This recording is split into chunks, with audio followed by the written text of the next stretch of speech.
What's going on, YouTube? This is SG1 Sports, and you're watching our ACC football channel. 10 wins the new standard or an aberration? Mark Rogers TV, the voice of college football, talking Syracuse. Please lock it in right here if you love college football for the best discussion, debate, and analysis. We've got John Casillo on the line from Noon's Magician. It is the SB Nation platform for Syracuse football and athletics overall. John, how you doing today? Good, Mark. How about yourself? I'm good. I am good. I don't know that we've spoken since previewing the bowl game against West Virginia. So I need to let you bask a little bit because this is certainly the most successful season in terms of wins and losses ranking that we've seen out of Syracuse football in almost 20 years. So regardless of what happens now in 2019 and going forward, your thoughts about the 2018 season and your satisfaction in delivering 10 wins and the second best win total and ranking in the entire conference? I mean, feels pretty good. I know that, Syracuse had a little bit of a rough go of it starting in the ACC. Things didn't necessarily work out with Scott Schaefer. Since then, I think, Dino Babers has really put this program on a road to, not just hopefully one-off success like we had last year, but, lasting success. And you're starting to see a lot of those additions in terms of depth. You're seeing young guys really work their way quickly up the depth chart. See somebody like Andre Cisco last year who got, All-American honors. So guys like that, you're starting to see work their way into the depth chart, and it's starting to, even push some of the upperclassmen out as Syracuse is adding, more quality depth and more quality players overall in the last few years. Yeah, to go from 4-8 the first two seasons, and we saw flashes, obviously, with a Virginia Tech win in that first season under Dino Babers, and then the monumental win against Clemson at home. But to go from that place in the conference and then to supersede all of what are the expected and kind of known peers in Boston College and Wake Forest and those teams, but then also to supersede Florida State and North Carolina State, and of course Louisville just came crashing down. And then in the other division, Miami, with all the talent that's recruited and on the roster, only winning 7 games to elevate past everyone, excluding the national champions, is quite astounding. I mean, I enjoyed it. We were only a couple minutes away from beating the national champs too. So absolutely, that was their game of the year in terms of what they needed to get past, and of course Texas A&M took them down to the wire as well. But 4th and 6, and you make the stop there, and then it's probably your game on the road against Clemson. Pretty remarkably. Now we look forward to 2019. And before we talk about the spring sessions and what transpired in the spring game and on the field for 15 sessions, there are a few news and notes in regards to recruiting. Yeah, so Syracuse is, not starting as fast as some other programs in terms of the 2020 cycle, but did add a couple 3-star running backs, both from Maryland. We got Sean Tucker, who's actually a track star as well. Kind of fits Dino Babers, fast mantra. And seems like, exactly the type of addition that he's been making pretty regularly. And then Marlo Wax, who's a running back, also plays some linebacker.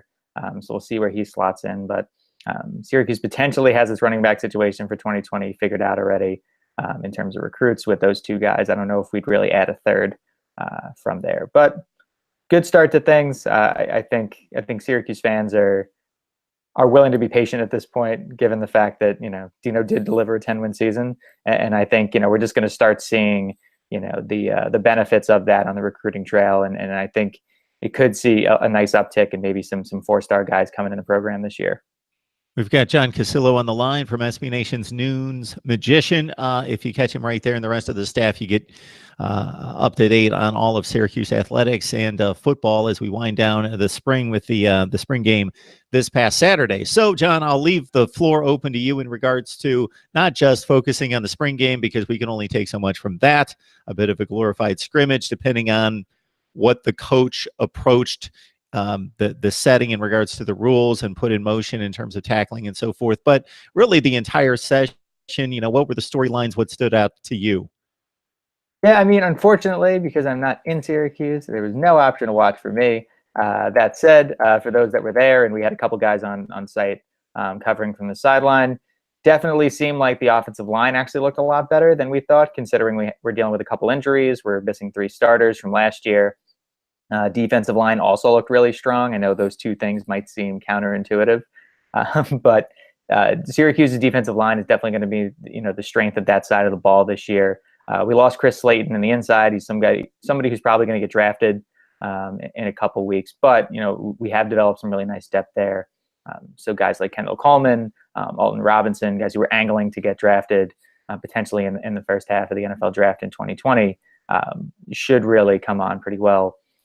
I think people also, take it with a grain of salt on guys like Tommy DeVito. Everyone's excited about, what he brings to the table, and we saw a little bit of what he can do last year. But even with the limited kind of contact that he was going to receive, I think people just liked, to see some crispness on passes, him working with the first team a little bit more, and some accuracy. I think the name that really stuck out to a lot of people was Jawar Jordan, somebody who committed last year. Wasn't able to figure out eligibility in time. So then waited a year, came in this past February with signing day, last December with the early signing period. And then he's come on really strong in spring. I think he had a couple touchdowns over the weekend, and really everyone kind of remarked about the burst that he showed right at the line. And that's something that I think Syracuse has had some of in recent years at the running back position, but hasn't really had that, really clear, definitive burst right at the onset. So we'll see how much playing time he gets this season. But if we have him as a third or fourth running back, potentially, I really like what our backfield looks like.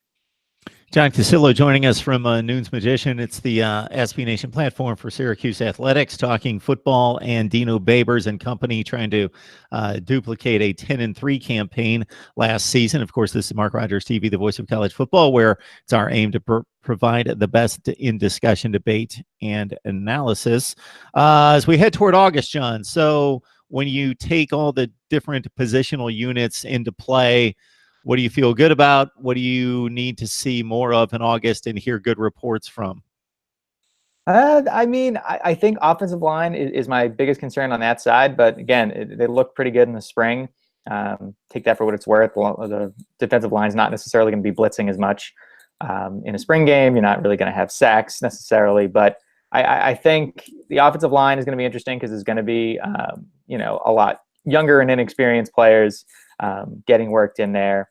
I think on the other side of the ball, linebackers, we replaced Keelan Whitner and Ryan Guthrie, who were last year's starters. This year, we're probably going to flex between a 4-3 and a 4-2-5. And we'll have inexperience there for sure, but we did last year. And I think by mid-year, they kind of figured it out. So I'm hoping that guys like Andrew Armstrong, Tyrell Richards, Lucky Williams, those guys kind of, get things sorted out by hopefully week 3 this year, since that's the Clemson game. Wouldn't mind seeing a little bit of an improved performance, but by that point. But we'll see. I think those are the two areas to watch. I think we do return a good amount of experience. I think the fact that we were involved in a few different one-sided matchups last year allowed us to get a lot of younger players on the field too, which is not a luxury we've had of late.